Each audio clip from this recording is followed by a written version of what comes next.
Good evening, survivors, and welcome to another Shattersong LARP Diaries episode. Today, we're going to continue talking about Bastion, but I cannot adventure into the grim darkness of Driftfield alone, so I've got a very noble adventurer joining me on this quest. Noble adventurer, reveal yourself. Hello, it's Noble Amber. Noble Amber. We've got Strong Amber, we've got Noble Amber. I'm waiting to see like Really Backflip collecting Amber. them. Yeah, gotta catch them Oh, all. she's coming. Yeah. She's on her way, don't you worry. Um, Today, before we kick off into our Bastion coverage again, we'll just pick up from where we left off last time. For those of you who haven't listened to the first episode, first of all, do so. Secondly, disclaimer: Shout Song disclaimer is that we're biased, we're ill-informed, and we will make sweeping statements that might not be entirely accurate.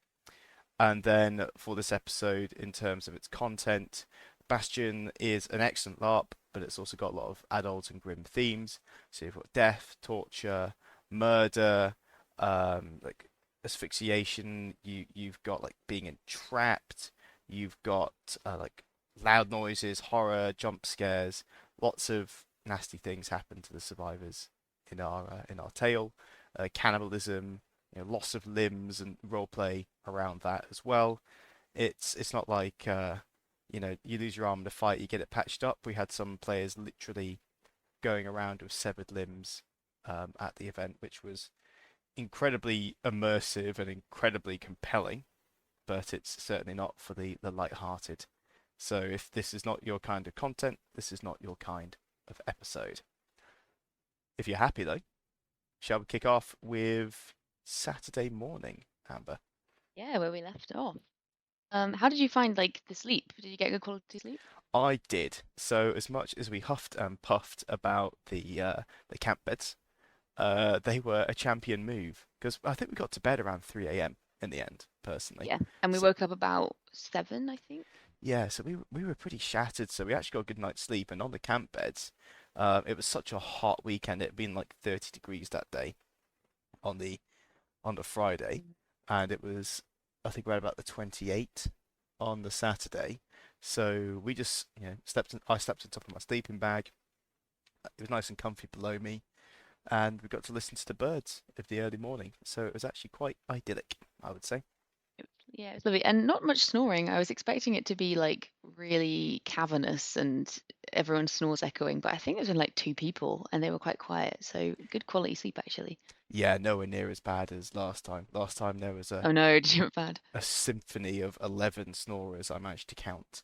And it was so bad that this time I actually brought ear defenders that I've never brought to a LARP as a sleeping aid, but Bastion, for some reason, is one of those ones that needed it.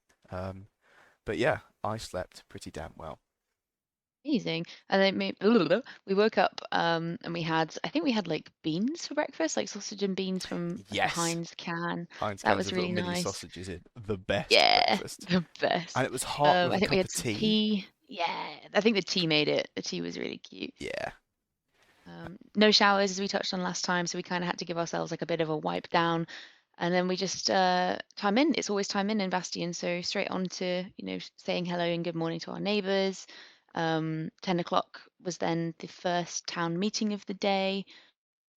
Before that, I think something happened at the gate. Yeah, Uh, so Bastion is 24-hour timing, as you said, and the early bird does definitely get the worm because even if you have, let's say, a bunch of skirmishes the crew set up on the night prior, if the players don't go on them or they don't succeed, that loot stays there. So once it gets light, you can be an early bird, trot off, do some scavenging. The odds of there being crew members is, I guess, probably the lowest it will be throughout the mm, weekend, because some of them stay up pretty late to give you some jump scares. But main plot doesn't really start until 10 a.m., so they'll be up around, 8 or 9, maybe later if they stayed up later before they're actually hiding in buildings trying to scare you. So you've probably got a bit of glory time, and that is exactly what Dusk did. Dusk didn't come back with any ordinary loot though. Dusk, who is, I guess, one of the Rangers, is one of the few people with a gun in Bastion, a big deal. Uh, Dusk came back with a bomb. And not A any ordinary bomb. no, a fucking spore bomb, which Yeah. from what we understood was highly dangerous. We couldn't be anywhere near it with a without a mask on. And I think this is a little bit later in the morning, because I'm now remembering on the spot, of course, despite our well-planned document, that the first time I saw him with this bomb was when we were in the fob, because I remember seeing him from the first story window. Wow, yeah, this must have been way later in the day then. Because I think I remember spraying him down with the tractor side because I'd just come out the toilet and everyone was like, Dusk has got a bomb. And they were like, we need a medic. You can, do the tractor side. Um, so we actually sprayed him down when he came in. So yeah, that must have been after lunch, or we're getting ahead of ourselves. Yeah, so I don't know what we did that morning. I think we might have done a little sweep around and found nothing. Oh, yes, we did do a little sweep, because I remember, do you remember that really long building? You know that long, oh, let's see. It's where all the action happens. It's a very long road up towards Resi that Hmm. has like an archway of trees and there's a building on the right. Yep, Yeah, it was, I think it was the first time I took you through that during the daytime, so you knew that you could actually go through it. probably. It's like we said in the last episode, everything just turns into one because you're in and out of that gate so much. I was using the town meetings as a sort of way to tell the time. So for me, like the day starts at the town meeting where I guess we went through the previous day's events. I don't think that meeting added much to the weekend. It was just a kind of like check in, we're all still alive, who have we lost? And then we all went off and did our separate things for the day. But Yeah, that's where my memory starts, I yeah, and think. that was the town meeting and not the trade meeting. Right. The trade meeting was something different. So this was after the town meeting. Our camp was approached by Benny, who, like we touched on the last episode, is an NPC, and he basically this might be one of my first gripes with the event. So he kind of came up to us and asked if there were any if there was like a trade representative or someone who could come along to a trade meeting. And I volunteered, and we all sort of put things into a bag that we thought we could take off to trade. And what it actually turned out to be was the leader of the junkyard dogs arrived at Bastion and were meeting with Benny to basically exchange different services. So, we wanted bullets, they wanted medication, and it was a sort of trade agreement. So myself, one other member of Black Scar, and another sort of town member went into a little side building. There were a couple other junkyard dogs in there, and we sort of just watched the trade talks happen. But I think we all were expecting to maybe be a little bit more involved with that, maybe haggle a bit more for Bastion. And it sort of felt like we were just watching a scene instead of being part of it. Mm. And perhaps we didn't get the memo to, role play as much or something, but all of us were pretty quiet. We did get some lovely apples that the junkyard dog handed over, though, so there was some sort of caveat to going. Um, but we ended up just sitting there and listening, and it felt a little bit like we didn't need to be there, or that it was something that should have either just been player led. Um, but so that was how we started the morning, and it was awesome to meet the junkyard dogs, and it gave you a bit of a flavor about what the world is like around Bastion. So that was cool. But I just think we were expecting to be a little bit more of agents of how that plot went. Yeah, Um, because so the trader characters, because trade's an archetype, mhm, I know they get access to something called the Trade Network, which is basically a radio to God, asking, and you can yeah, ask for stuff or you can inquire about things. It's a bit like a trade and a comms specialist, and I thought this was specific trader plot where it was going to be a test, basically like roll charisma kind of thing, and get supplies for Bastion, maybe some treats, maybe some chocky bickies, that kind of thing. But yeah, from what you said, it sounds like more of an RP interaction rather than a mechanical interaction. yeah, it definitely was. And because all of us that went weren't traders at all. We were like medics or scavs. So I don't either, that sort of trader call out got lost somewhere, or it was just an opportunity for people to come in and sit and, be bodies for Benny, maybe. But yeah, we left feeling a little bit confused. We were like, okay, this is clearly plot for the wider story of Bastion. And, it gave us things to talk about when people were asking, why are we going out looking for this? We could go, oh, it's because, junkyard dogs need X, Y, and Z of penicillin or something. But it was, it felt like a very strange place for us to go. But it was a nice sort of easy start to the morning. It's anything nicer than getting chased through the forest. But yeah, so that started. It was not my cup of tea. Maybe other role players would have found it a bit more engaging, but yeah, that's uh where we left off with that. And I think we went straight into finding out about a handover that was happening down by the church area. And that was, I think, our first sort of scav outing of the day, was going to watch a handover sort of Yeah, happen. so I remember that was a bit of a dilemma that came afterwards because, first of all, on the topic of traders and the trader class, uh, since the last event, they've condensed some of the classes. So I think they removed one, and they've just given fighters the ability to have bows, and Mm. crossbows and shields, that kind of stuff. That originally was like a survivalist had access to ranged weapons, but then a scav could see the glow sticks, and now what they've done is they've just given the fighter all of the fighting choices, which makes sense. That makes sense. Yeah. But on that note, trader still feels like it's missing a niche in Bastion because fighters, you've got ranged weapons, big tick. Scavs, you can actually go and find more loot because there's a mechanic for it, big tick. Medics, obviously extremely useful. I think nearly half the player base were fucking doctors, which was wild. But But it never felt like it when we were out. It just felt like two of us were medics because everyone else was dead. yeah, So, yeah. sorry, yeah, nearly half of the beginning player base were doctors. A good point, well made. But I don't think the traders get much. And now I'm going to harp back to the disclaimer at the start. And neither of us are actually traders. Neither of us were using the trade Mm. network radio. But from the kind of like scuttlebutt I heard on the ground, I don't think anybody was. And I think people misunderstood it as they thought it was like an NPC thing and didn't realize you could actually go into the radio hut and radio in and say, hey, I want X, Y, and Z. And beyond just asking for things, there's not much for traders to do.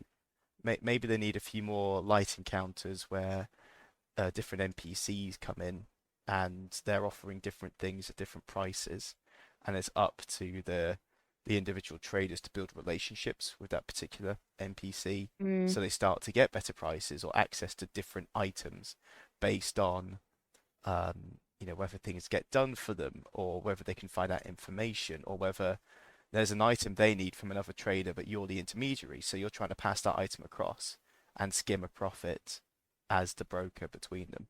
Something like that would be pretty cool. Um, Yeah, it could even be a way to sort of seed plot as well. You've got a trader who has met another trader who's an NPC who needs something from the outside world. That internal trader then goes to other players and says, "This might be out there. Go look for it," kind of thing. Um, so I think that could be a mechanic for seeding plot, because the radio room wasn't really used at all, except from other NPCs, really. yeah, and that's again from what we saw, but yeah, I think that was the impression that I got. Mm, Or even trader comes in and says, right, I need another trader who I trust. Here's some caps. It's too dangerous for me to go alone across Bastion or so across the site.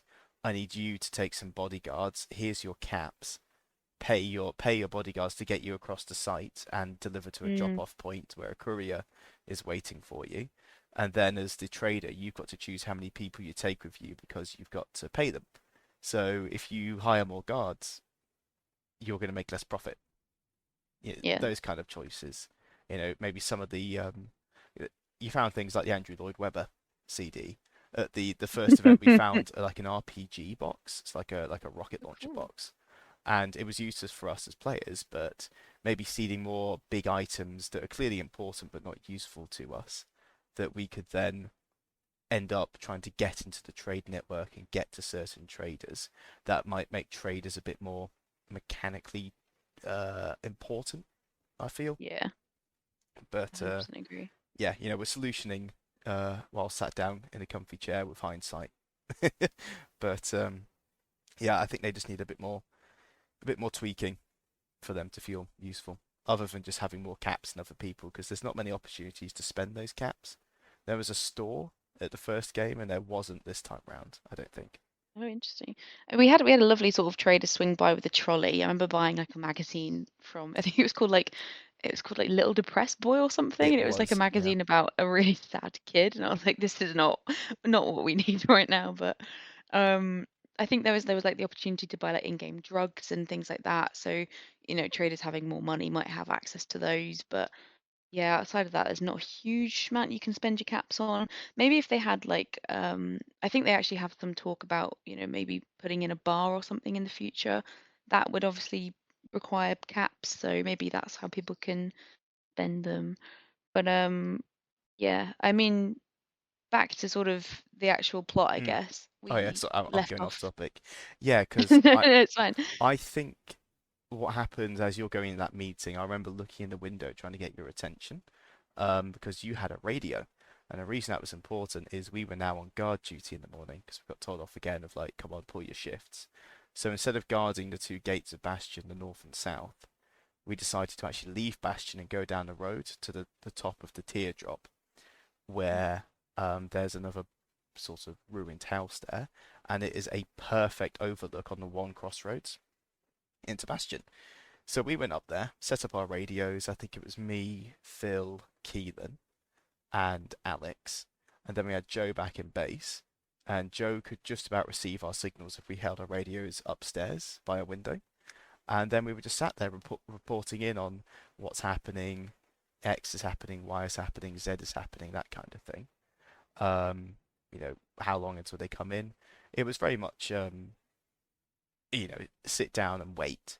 But it was very entertaining because it doesn't feel like it when you're in Bastion, but there's actually a lot of traffic on the roads, whether they're Yeah. bandits, whether they're people, whether they're NPCs, whatever.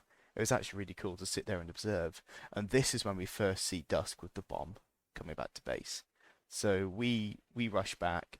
The drama with the spore bomb is that if it gets disturbed, it will explode and affect everybody. And the reason we have to keep it inside the base is because Monroe is after it to detonate it to create more trackies. So even though it's hyper dangerous, we pop it outside one of the garages and we let it do its thing. Yeah, and that's where it remained, I think, for the rest of the weekend. Yeah, literally until the final few moments. It just, uh, Yeah. surprisingly, the Bastionites did absolutely nothing stupid around it and it didn't blow up. I know there were people who wanted to. I think they Yeah. they they ended up sort of creating a mechanic where the bomb had sprouted roots into the ground, so it couldn't actually move to stop people from taking it and doing something stupid. Yeah, Tiki said to So, me he'd asked and they were like, no, please don't. It's taken root. Please don't. yeah, that was probably a lie. Um, I think after this, because you guys had rushed back, a couple of us wanted to go out. I think you guys came back and rested for a little bit. Yeah, so this is, I think we're going out towards the scientist swap over by the church. Hmm. I think Yeah. that's where we're getting to, and all of this had happened prior. And I believe this is the point where we find poor Nina, the nail artist, missing an arm. Yeah, I have no idea how she, wait, I think she gave the arm to the she haggled for someone's life and they said give us an arm and she did.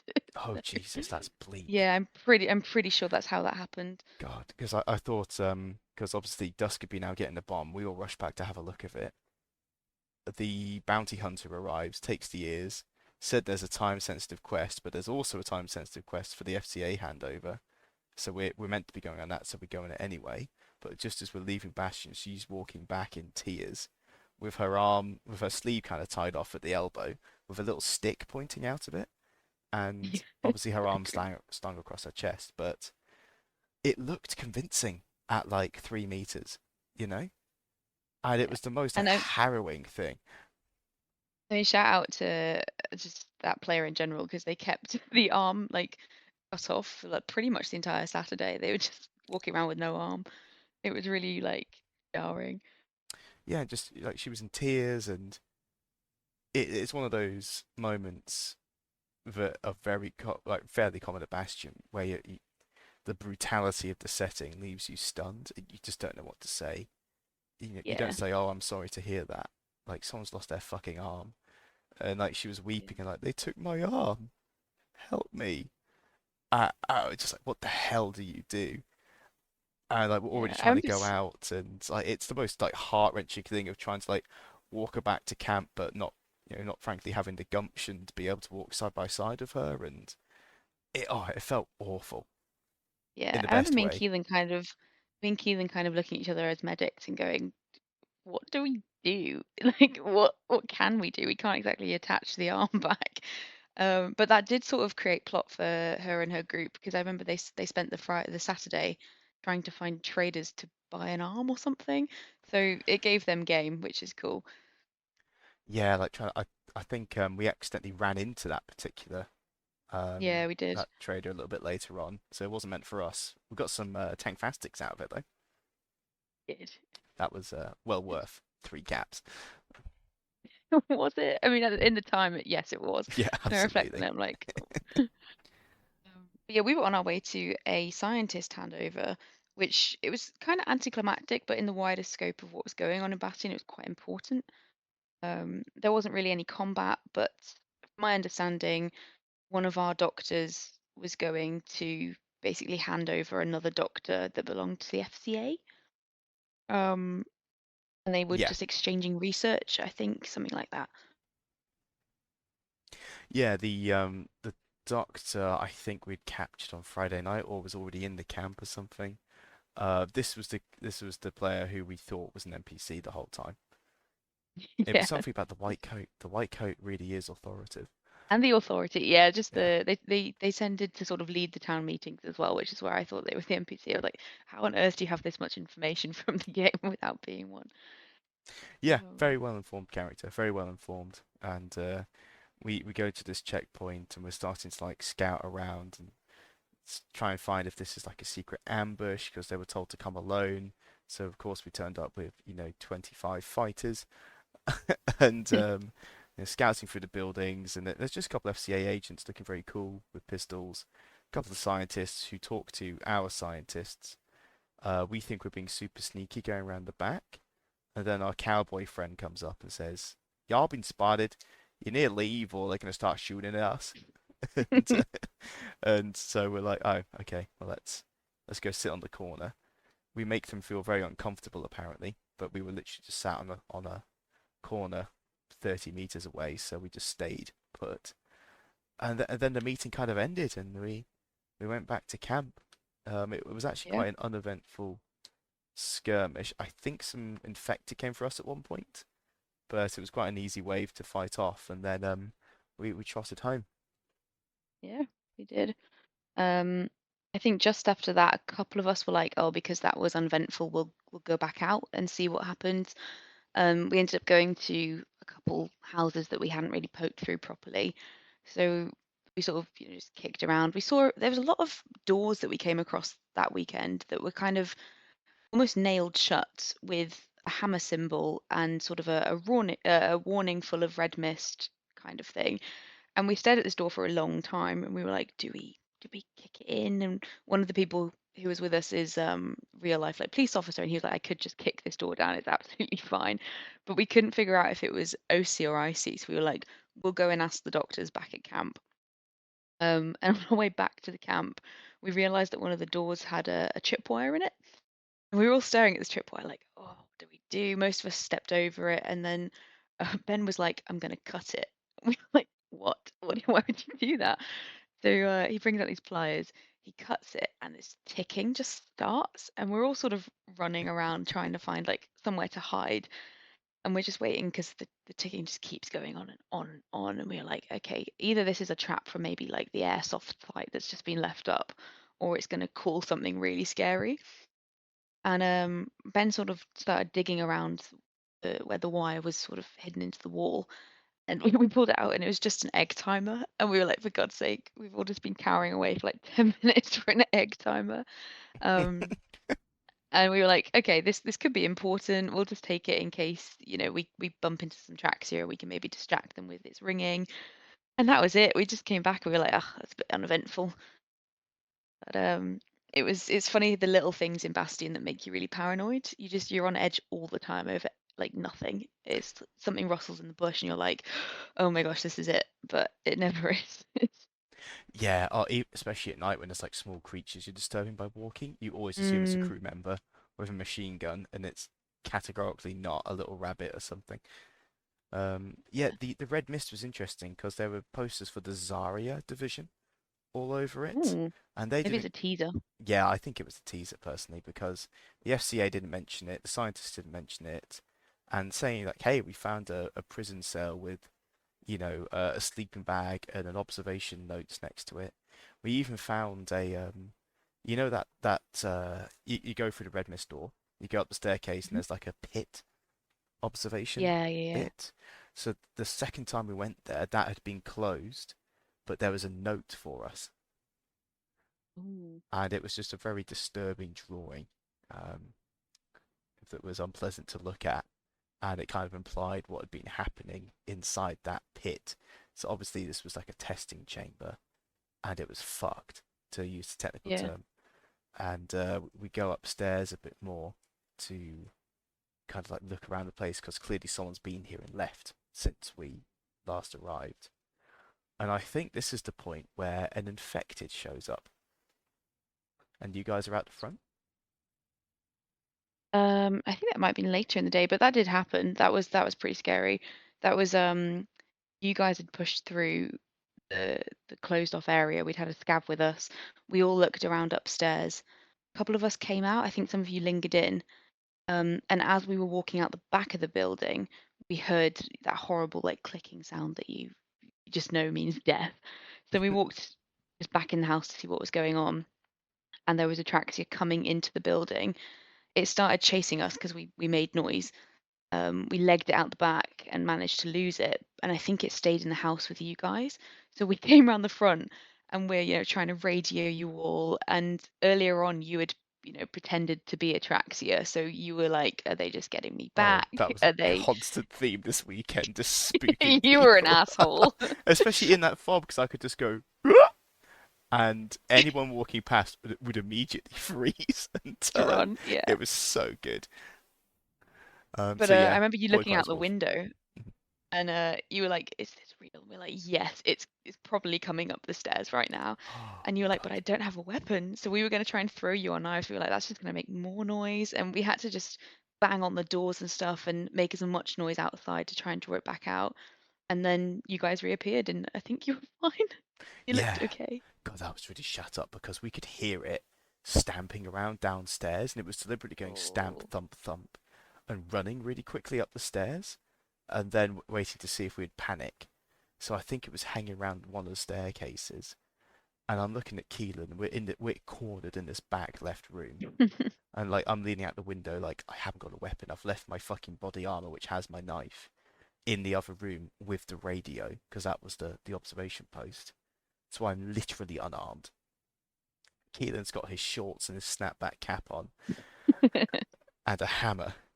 And we're just waiting for this thing to fuck off. And we're just looking at each other like it's one of those golden Bastion moments where you know you're trapped, or at least you feel extremely trapped. And we were genuinely considering jumping out the first story window.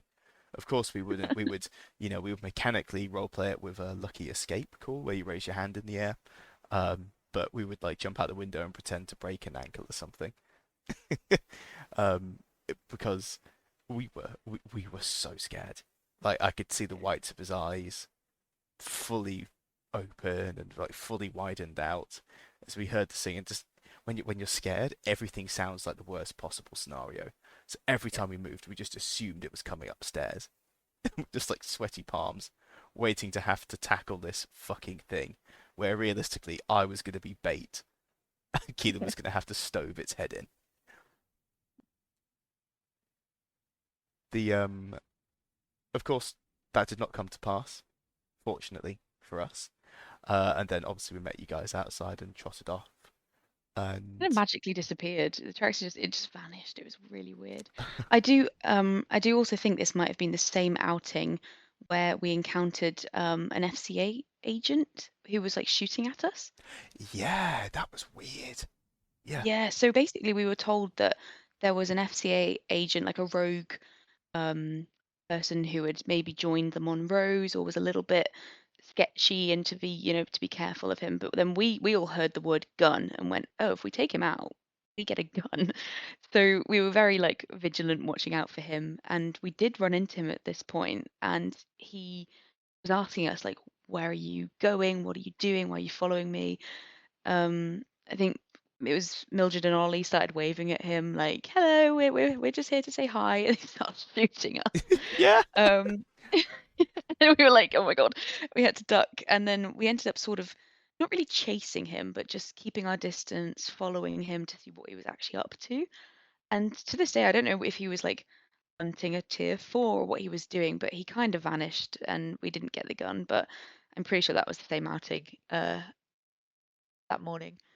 Yeah, that was an odd encounter because I have a feeling we were absolutely being baited into something, and I think you're right Yeah, around tier 4 hunting or hunting something nasty because this agent shadows us, shoots at us, and when we advance, he's like, fuck off. Then he hears something from tower building, raises his gun and walks in, and we never see him again, even though we try and follow him. yeah, he kind of vanished as well. Because Yeah. I thought we said to him, we were like, look, we're not following you. We're actually going to go and do X, Y, Z, and he vanished. And I was like, oh, maybe we weren't a threat, and he's just realised that. So he's gone off to do more important things, like find the tier 4 or something. And we probably shouldn't have followed him because I think we would have got shot had he seen us again.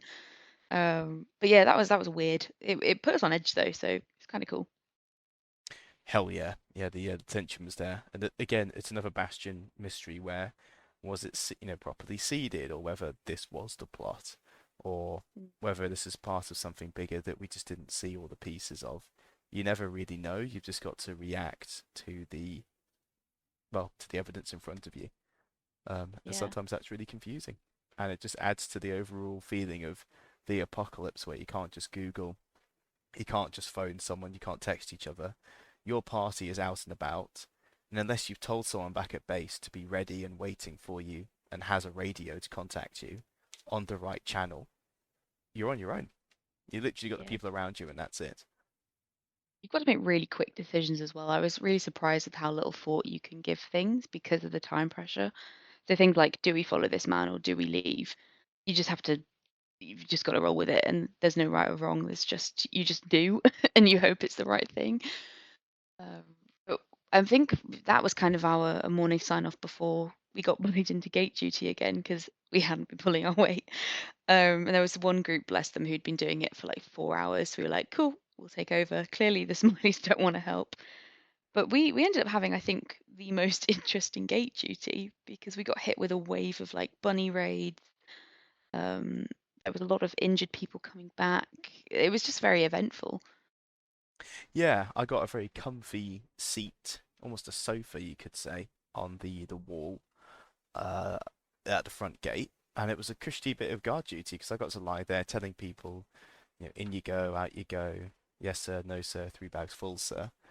And when I saw down the road, someone said, "Oh, what's that?" I turn around and there's like a pack of 15 bunnies running at us. We're like, "Oh shit, we're under attack." And I kind of just like barrel roll off the tires, land in the chairs, and everyone's already rushing to the walls. But It's very Aragorn. yeah, and like suit up and string the bow, like, oh fuck, fuck, fuck, here we go. It was very intense. I think they were trying to bait people to come out, so we had to stop some people going out, and it was very chaotic. Um, it Yeah. was but it's intense, like 'cause you have like the gate and stuff between you, so you're not really at risk. But when they're banging up and they're goading you out and they're all covered in blood and little like they're singing Run Rabbit at you, it's really scary. Mm. And like we're firing arrows at them, they're firing some stuff at us. They're shooting Mm, sometimes as well. yes, yeah, Just the occasional shot will come back at us, which sends everyone scattering. sorry. But when we start to hit enough of them with our guns and bows, it's when the mentality flips of like, are we sallying? Like, yeah, yeah, we're sallying, and then we just force the gate open and rush them because we need all of their loot, we need their ammo, we need their food, we need our arrows back so we can fletch them into, you know, another small but very important rule at Bastion for archers is that when you fire your arrow, it's damaged. and you have to spend 10 minutes refletching it again before you can use it. Or is it not 10 minutes? It might just be appropriate role play. So what I was doing is firing my quiver empty during these like bunny raids, running out, grabbing my arrows, and then just giving them to other fighters who were sat behind the fence to just fletch my arrows Mm. for me. And then, Oh, because they were all doing it simultaneously, my quiver would refill every handful of minutes, and it was lush, like a machine amazing. gun, a medieval I machine remember gun. them. They also breached the back gate when we were just coming straight back in, because everyone had to run like straight back to the top because they just sort of left and then came around the back, which we did a pretty bad job overall as a group at keeping that back door safe. Everyone just didn't really want to be stuck up there because not much really happened, but when it did happen, it just got crumped. It was hard to keep that section safe. Yeah, because it's just a little bit of a tire wall, and there's no actual gate.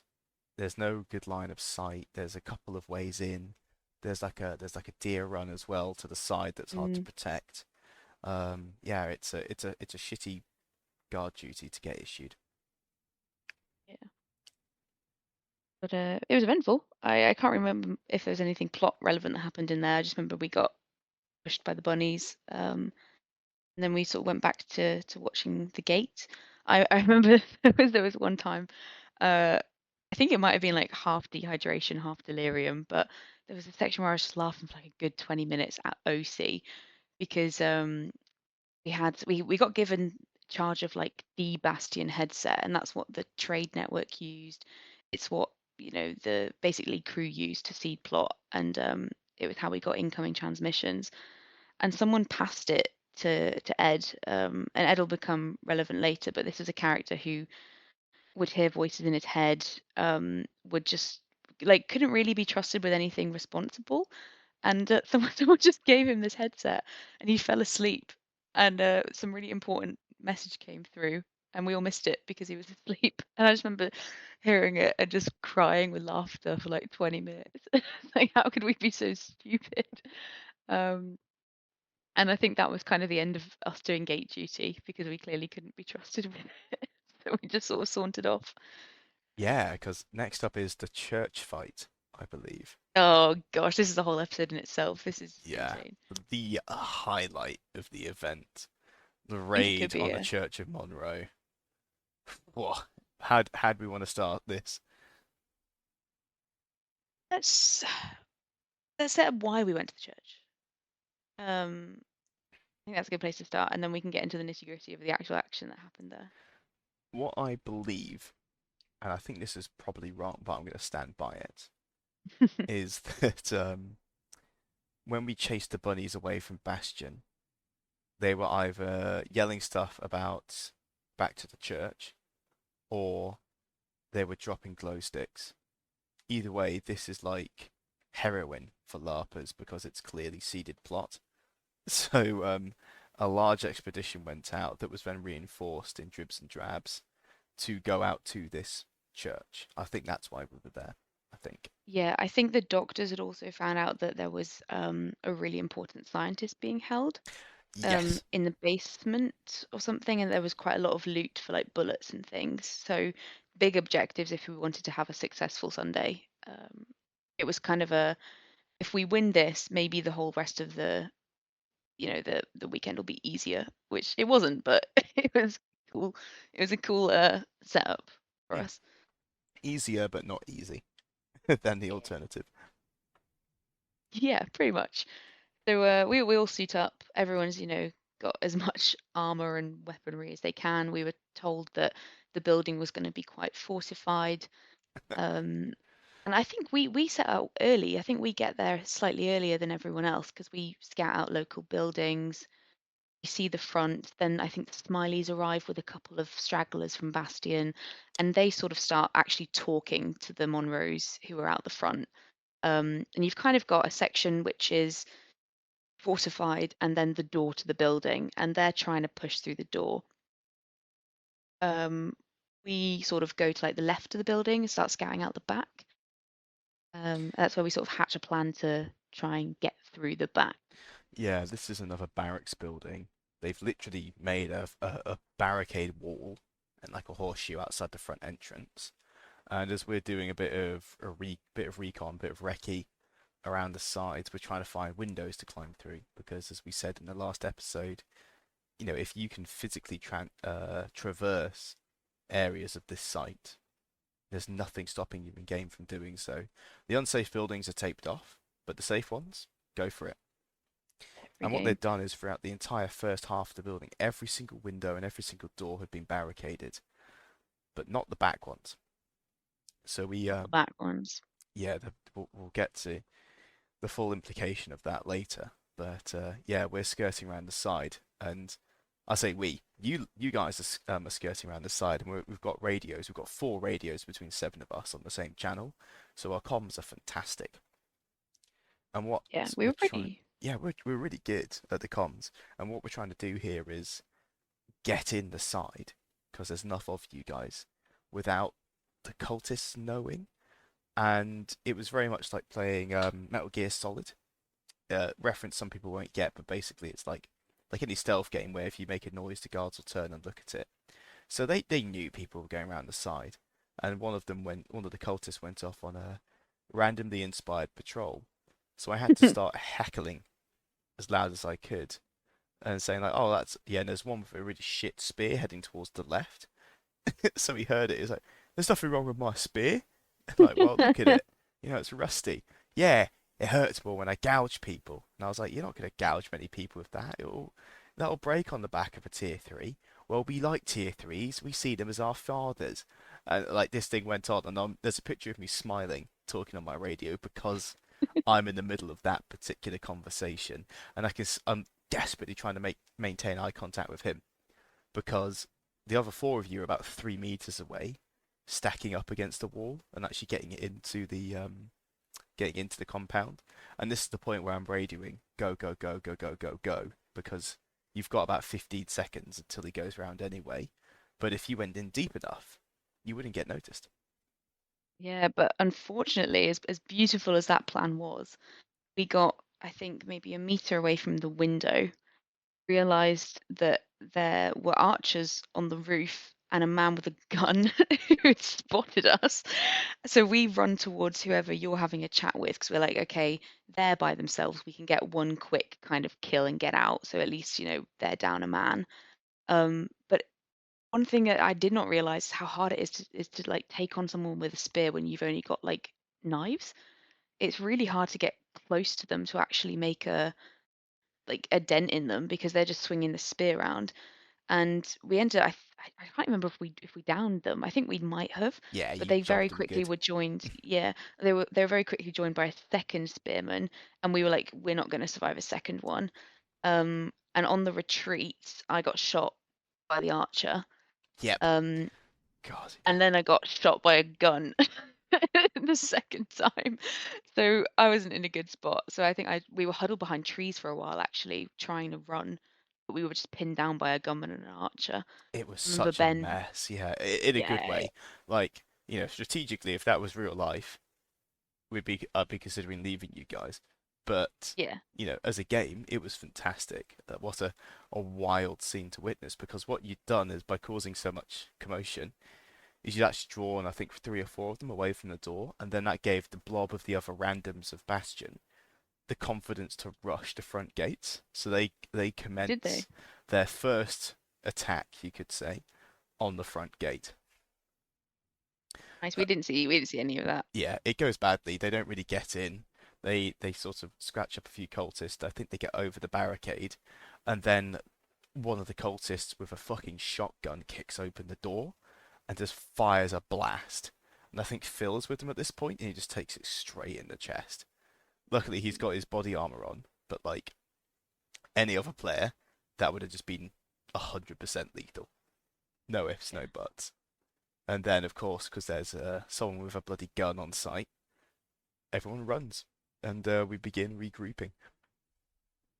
Yeah, I mean, we sort of rushed to the sort of edge of the trees. We luckily we've got a few medics, so we're all patched up relatively quickly. But the nice thing about Bastion is there's no refs. You police your own game. So if you take enough hits, you can decide, okay, this is curtains, or if you get enough medical attention, you can go, okay, I'll just like I'll react to the wound, but I'm not going to be injured. It's not going to impede my game. So a few of us decided we were going to be impeded. Some of us were like, we're fine, and we sort of split that into an action plan. And I think you guys who were uninjured and a bit fitter than the rest of us decided to go around the back and start out an assault there. And Yeah. then myself and maybe Ed stayed at the front to A, have comms because we all had our radios, but work with the front to try and get them to actually push through because, everyone sees a gun and you don't want to enter the building because you'll be next. So why don't you let us know about go around the back because I have no idea what happened. But it sounded awesome. God, it really was like at Helm's Deep when the bomb goes off and then Mm, Aragorn's thrown off, rallies with the elves and charges back in. yeah. It was honestly just that. It felt incredible. Um, yeah, we left you at the front. We had to shout the spies before we went off, saying, "Look, you need to get this lot ready to charge." We were told that there were some more reinforcements coming from Bastion, and we were like, Yes, "Great, yeah. give them a few minutes, and then um, you lot push the front, we'll push the back, and we'll squeeze them." Like any good plan, that doesn't work, and it it nearly got seven of us killed. Actually, at the back, it was very dicey. And what we do is there's seven of us. We go into because there's obviously the archers and everything, and they're kind of preoccupied with the front of the building now because they think there's no way they'd be dumb enough to go in the same way twice. And that is exactly what we do, and we get away with it until we get through the window because we look through the window and there's actually like each of these sort of barracks blocks. There's a door going to the main building, which is where we want to get to, and this one isn't barricaded, and we're like, hot shit. Mm. So we start jumping through the window, like two of us get in, and then we hear a cultist just turns around, pokes their head through the door, and goes, "Oh, look what we've got here!" And it's one with of course, a spear. So we're like, "Oh fuck!" So we pile back out of that window, and then we jog all the way around the back, where we're told that there's just a thin bit of like a pallet, a wooden pallet covering the back Mm. door. So like yeah, we can kick it in, we can go and get them. So we try and do that, and gunfire. Someone goes down, we drag them back, and we're radioing you lot of like you need to attack now because we've committed, we've got them. I think at this point we just don't have contact with you because we don't get any response, and we assume that I think we can hear some fighting, so we assume you've gone in as well, because why wouldn't you after hearing a gunshot? That was the plan.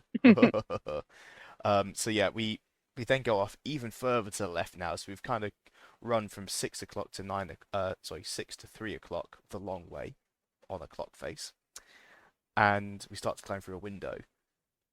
That room has nobody in, and we're like, hell yeah. Nice. So we all sort of pile in. There's like three or four of us. Then a couple of cultists burst in, and what kicks off is the most insane cornered chimp knife fight that I've ever taken part in a LARP. Full stop. When there's like four of us and two of them, but one of them has a spear. We're all getting like little nicks and gouges on each other's arms, and no one's really finishing the contact. And then fucking James, the organizer, who is a cultist at this point, we see him just come down the bottom of the stairs, look to the right, and go, "Oh shit, there's a lot of them." And we're like, oh god, here come more reinforcements. So we rapidly finish this fight. So we rush them. We take, like, people get injured doing so, but we kill them when we get to the door ready to ambush anybody who comes through.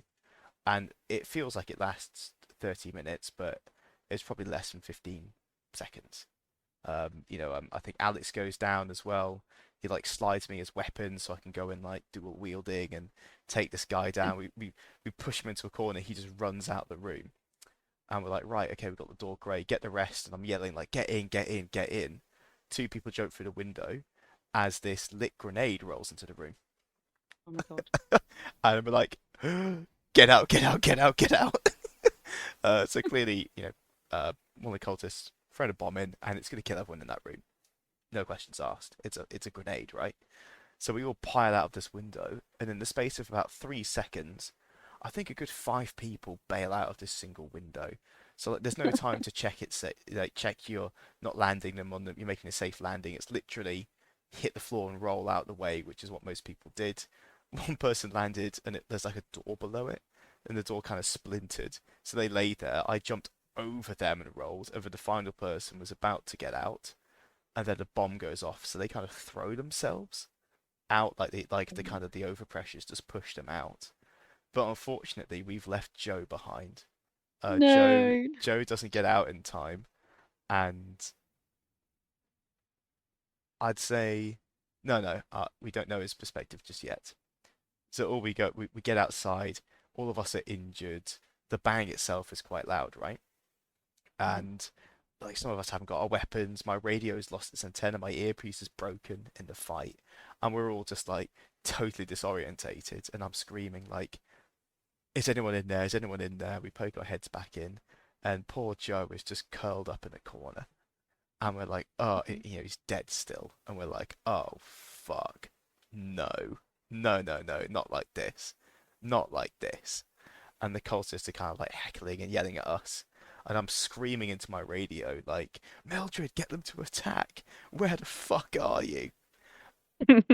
So shall I bust in here with like what's going on at the front? Yeah.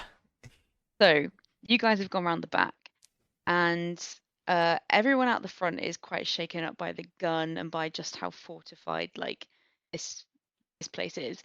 And I'm trying to tell them what's about to happen. Like we've got a group going through the back to ensure their safety. We need to go through the front, and there were sort of three main guys out the front who one had a gun, one had a bow, and one had like a really long spear. And behind the door, there were three other guys with spears. And so everyone was a little hesitant to go in. Um, and we heard that there were reinforcements coming from Bastion. So we get the radio message from you saying, "We're going in." I say, "Wait 60 seconds," because I think people aren't going to go in unless they've got reinforcements. Like it was like clawing, I don't know, something through mud. It was just trying to get these people in was pretty difficult. And big shout out to Spider from the Smileys because I think between us we managed to kind of encourage people to get into like a line. This it was sort of taking inspiration from LARP and what we learned with the Pine Wheels. I was like, anyone with a shield, go to the front. Anyone with a pole arm, put it over. We're going to charge them. Um, then we hear you guys going in, and the grenade going off just scares everyone again. So no one wants to go in. And then I start hearing over the radio, Joe, nothing got Joe, sort of nothing, just muffled things of Joe. And then two of the guys at the front are sort of going, "We've got a hostage. We've got a hostage." And we can see a little bit of this hostage, and they're wearing like camo sort of army clothes, exactly the same clothes that Joe was wearing. Oh So in my no. head, they've just taken Joe as a hostage. So I lose it with everyone, and I'm like, "We're going in. That's my like Blaskar brother. We're going in. We're going in." And we start charging and we get just to the door. Um, guy with the gun comes out, fires again. This time we manage to sort of push them out the way. And we clear the front porch bit, and the guys with the shields kill it. Like they really commit to it. But then they all go behind the doors, and they basically they're holding the doors shut from the inside, and the hostage has disappeared. We've heard a grenade go off, completely lost comms with you guys. And after, I don't know how long it took, it was a real effort, but we finally got the doors down. And then it was like a really long, narrow corridor. So Yep. trying to get people in was, we're all in like a long column of twos, pushing, shields go down. If you're behind the shield, you pick it up and you just carry on pushing. And we eventually get maybe six people into the building. Immediately, we're like, Smileys, go clear upstairs. You guys are actually a unit, you know what you're doing. So they pop off. The rest of us just engage in this really scrappy corridor fight, and there's broken glass everywhere. So when people go down, it's quite clunky because OCIC, you're like, okay, we've got to be a bit careful here. A lot of us sort of get gashes, and they manage to sort of just hold this corridor for a really long time. And I think while we're trying to push them down the corridor, you guys are recovering from the grenade blast, and I think you re-enter, or this is where you guys find the mysterious basement. Oh God. Yeah. So yeah, there's two things kicking off. Is one is Operation Joe. Like we're gonna go and get him. Gotta hope he's alive. Operation 2 is that some other cultists spilled out the main door with the pallet we tried Mm. earlier. And one comes out, fires a couple of times, sends like the others with us scrabbling for cover, and he goes, "It's a bit hot, better let him breathe." And then he opens this fucking hatch hidden under a bush, and Oh we're no. and we're just like, some hell creature is gonna crawl out that fucking basement, isn't it?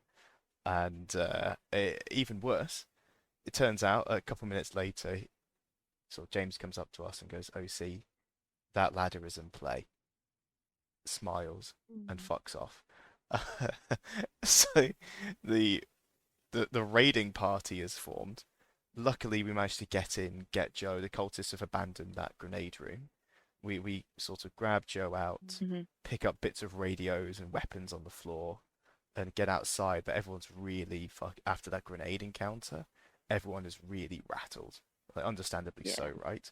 And they've kind of moved around to the pallet door where we're having a bit of an angry, like a bad language shootout with them. But MacDonald, the Scotsman, has gone down into the basement. Phil Well, it was a Scotsman. throws himself in there, and I'm number three. I wish I'd put my gloves on because I immediately gash up my hand on this old rusty ladder. There's water at the bottom, and it is pitch black. All we've got Oh no. is Phil's super bright torch, but it's classic horror. It's flickering and it's barely on. So we're getting this kind of like strobe-esque effect. Not like a full strobe, it's like a on, flicker, off, flicker, off. That kind of movement. And I know that only sounds like a couple seconds on the podcast, but when your heart is pounding and you are terrified because you can hear there is fucking chanting going on Oh down my this God. one person wide, super thin service corridor. And we're like, what the Christ is happening here? And I pull out my little glow stick. It's blue. So there's this blue glow from three people back. We've all got knives and stuff. We know there's at least two cultists, and one of them is hiding around the corner. McDonald is having like a bit of a stab fest with them. And this like blue ambient glow, chanting and flickering white light. It's the most fucking appalling CQC ever. Like proper tunnel fighting. And like you kind of like stoop down because the ceiling's quite low, and it. Jeez, I can't describe it. It was hell. It was genuinely It my idea sounds of hell, terrifying. like a literal nightmare come to life because it's 30 degrees outside right at this point, bright sunshine. You go in through the hatch, pitch darkness. It's cold, it's wet, it's damp, it's cool. It's like 15 degrees or so, and you immediately feel that kind of like layer of water and sweat and nerves just totally sheen you. And we sort of push through, uh, literally a step at a time, get this cultist by just rushing around the corner and just stabbing them to death. Another Mm. one runs upstairs, and we think, well, that's terrible. Another one is on the other side of all of these like ganglion webs that are just like old bits of tier 4 from the first event, I Oh. think. And they're just this cultist is just it's Circuit, by the way. Shout out to Oh. Circuit, who Oh was God. freaking us the fuck out with chanting Yeah. of like, "They are here, they are coming, there are more, fresh flesh for turning." Just with menacing look in their eyes, with a knife in their hand. And we find all three of the prisoners, and they've all been kind of like suctioned and strapped into the wall by these Mm. orange strings and ganglions. So you know in Aliens where they go down into underneath the colony and they find everyone's Mm, kind of yeah. been like sellotaped into the wall. It was literally that. Damn. So people are like, "Help me," and we've got no idea if they've been bitten. We find our scientist who is covered in blood, utterly covered, and then two other. I think they're new players because they'd already died. So we were busting them out, and we're trying to cut the ropes on them, and it takes like 3 slashes each time. It takes us so long to work it out. Phil's got the one with the knife. I'm kind of like standing in between to stop the cultist rushing us. But then he's dropping his torch, the light is going out, and depending on which Oh. way I turn, the glow doesn't is only sort of illuminating one half of the room or the other, and not both. So like it is just the most awful experience. We do get these prisoners out. The cultist kind of skitters upstairs, and then McDonald follows them for some reason. McDonald is like Scotland forever and charges upstairs. Never see McDonald again because he's charged up into your long corridor fight. Is where that basement exits, and then Right. we sort of climb out the hatch. We're starting to climb out the hatch. I'm the last one out, obviously, and then we hear thud thud thud thud thud as people start piling into the basement, and there's like the kind of classic tracky sound as well. And we're like, oh No. shit, they're goading trackies into the fucking basement. So we're like, it's again, so many classic horror tropes in the space of literally 60 to 80 seconds. We're all trying to get the ladder quick enough before we get eaten. And the lights are going out, and it's dark, and Mm. people are not moving fast enough. I literally, when I get halfway up the ladder, I kind of grab the edge of the hatch at the top and just pull myself up and through, and Yeah. then like slide like a salmon out of it, and we just slam the hatch shut. We check obviously, but no one's got their fingers there. But we just slam the hatch shut and go, never again.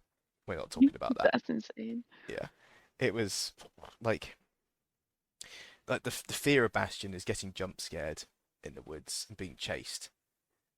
Quite often, when you're being chased, you either turn and fight or you successfully run away. But we were cornered, dead, in a closed off basement, and absolutely nobody is coming to help us if we fuck up. I've never felt Yeah. more alone, I think. OC and IC. I've never What? I've never felt more alone. We didn't even know about this basement thing until like after the fight when you guys were like, yeah, we were in the basement. We were like, what? There was a basement. So you would have died like screaming and no one would have heard. Um, but that basement must have been such a find for like the game team when they realized it was down there. Like, I mean, I feel really sorry for whoever had to go down there first, but like that's such a cool space to use for a Yeah, horror LARP. it was. It was so cool. It's insane. Yeah, the like when we got out, we had the scientist, and I think at this point you lot have started to clear out because all of a sudden a cultist bursts out the back door with a spear, and we're like, oh no, great, death comes for us on wings of fire. But they're actually fucking off. They've slung a backpack and they're just sprinting out towards So another building. They're fleeing for their lives, and we're like, oh, have we won? yeah, while you guys were in the basement, um, we were pushing through the corridor and we ended up in like the stairwell, but um, something had happened in the room where you guys had the grenade. I think some people managed to break in through the back, like later on in the fight. So we managed to push through, and then James like steps into like the stairwell with a gun. He points it at us all. He's like, "We need one of your medics," and I'm the only medic there.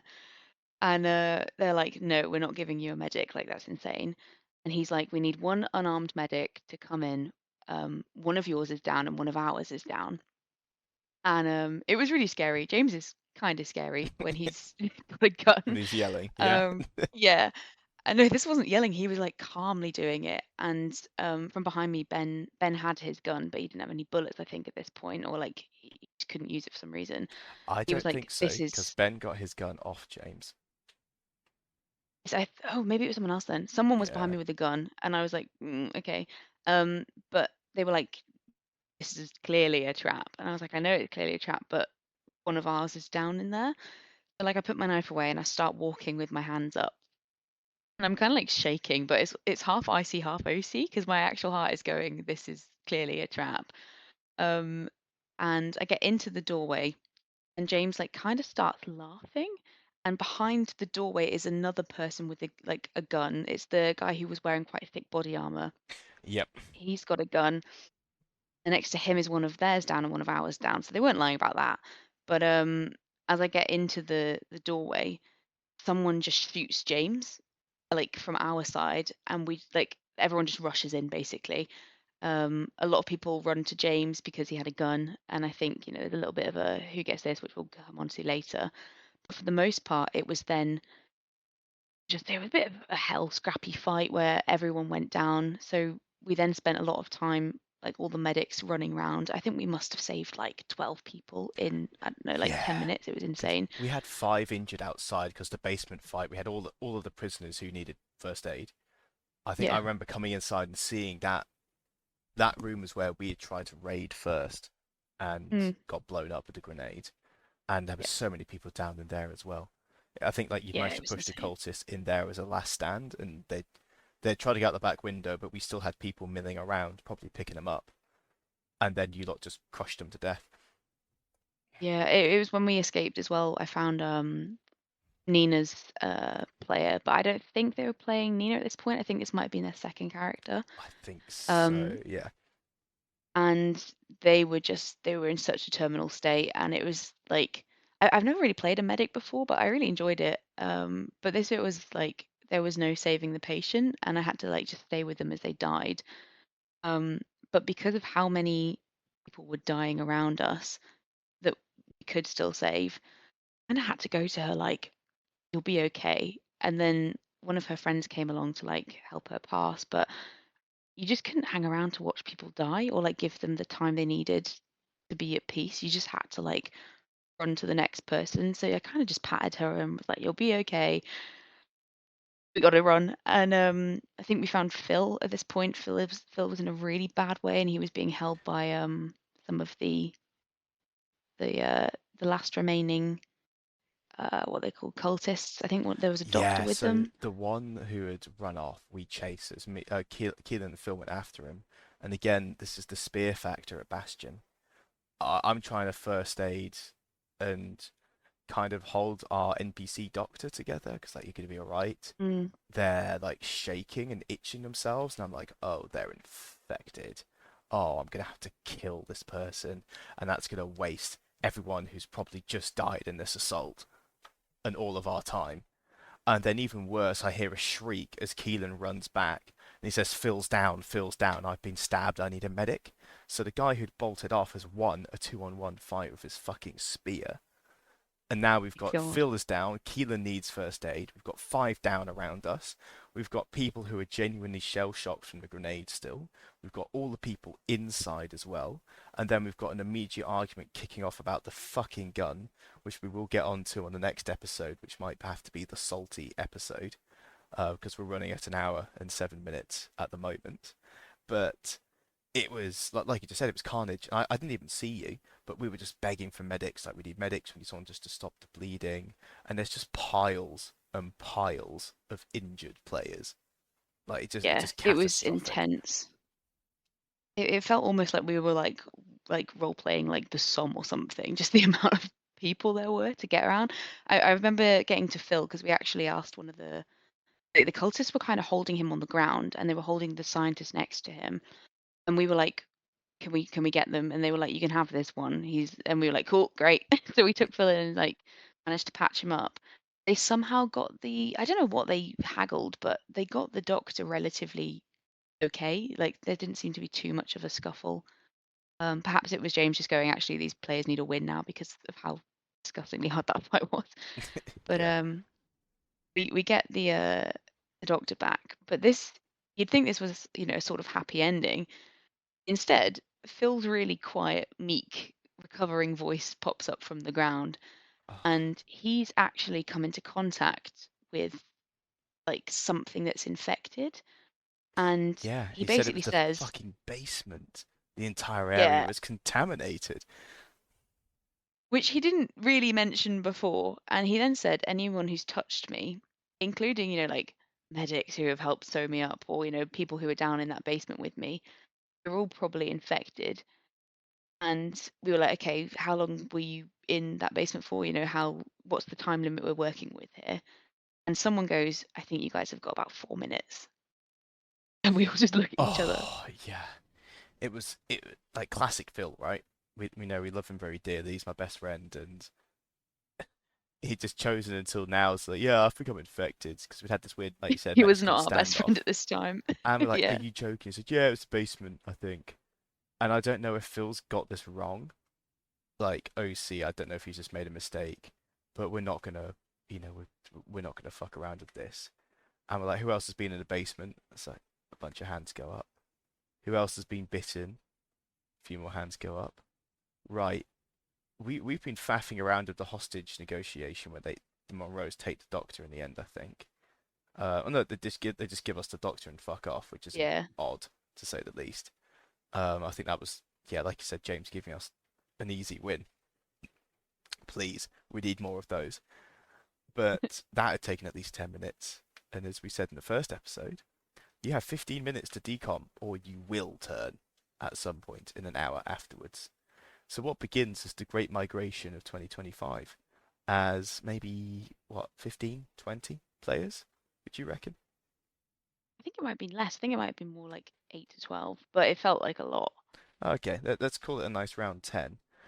We begin to run back to Bastion because Bastion is about 500 meters away. You can run on a good day a 5 minute kilometer, more like six for most people if you're afraid, seven if you're not used to running. So that's going to take on the best case, 2.5 minutes to get back for the 500 meters. That's not including things like kit that we're all carrying. Some of us have got wounds. And then it will take at least 30 seconds to get decommed and all that shit. And that's all assuming absolutely no one slows down and absolutely no traffic jam forms. You're looking at 60 seconds of leeway. So it begins, and we just start to run and run and run all the way home. It was, I think I nearly started crying. I was like, this is so hard. Because it's a full sprint, it's not like a nice jog where you can do your pace. You've just got to run really fast. And when you get to the gate, people obviously aren't expecting a wave of survivors to come in. The people are kind of just sort of milling about. I mean, most people have been out with us anyway, so the people left on the gate are sort of just like, oh, is something going on? And we're like, get the spray, get the spray. Open Um, the fucking spray. Open the gate. Check us later. Open the gate. Point guns at us. Open the gate. Decom. yeah. And I actually, I'm very surprised because a lot of us actually did make it back and we got sorted, but there must have been casualties on that run back because it was tough. I don't know if anyone did though. Yeah, I think some players who, put their best effort in, whatever, they'll fudge the 15-minute mark. Um, I'm not sure if some didn't make it and then just went and turned because the um the bunny raids start a little bit not long afterwards, and the Resi fight that we'll cover next episode starts to kick off maybe an hour later. So I have no idea how many of the people who came back actually turned. Yeah, Hogly. it was a big day for casualties. Yeah. But that was a frantic and desperate end to a frantic and desperate fight, including tunnel fighting, shield wall charges, literally getting shot at, rooftop archers, parkour through windows, and physical destruction of wooden pallets to gain entry to a building. Insane. Doesn't get better than that at a LARP. Really doesn't. Yeah, the blood was really pumping afterwards. I remember us all sort of sitting down and just like trying to get as much water into us as possible. And then we all sort of looked at each other and went, yeah, that's pretty cool.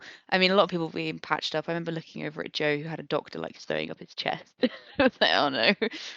Um, but yeah, it was epic. It felt like a movie. Yeah, that was proper movie LARP. It was.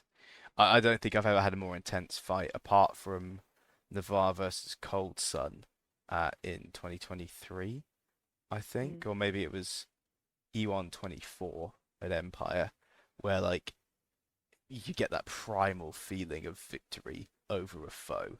You know, I'm alive and you're dead, and God, I can feel every last ounce of that emotion.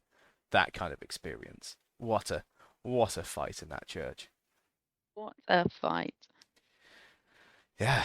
So I think that might be a good place to stop part two of our delightful Bastion coverage with, I'd say, the highest high behind us and nothing but lows yet to come. To follow. Yeah, it was yeah, lots of awful things are about to happen. But as far Thanks. as you lot know, dear listeners, everything's okay for now.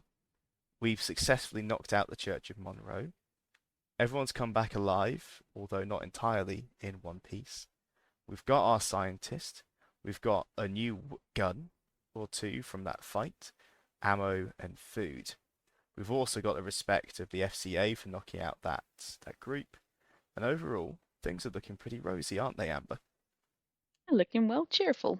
They're looking well cheerful.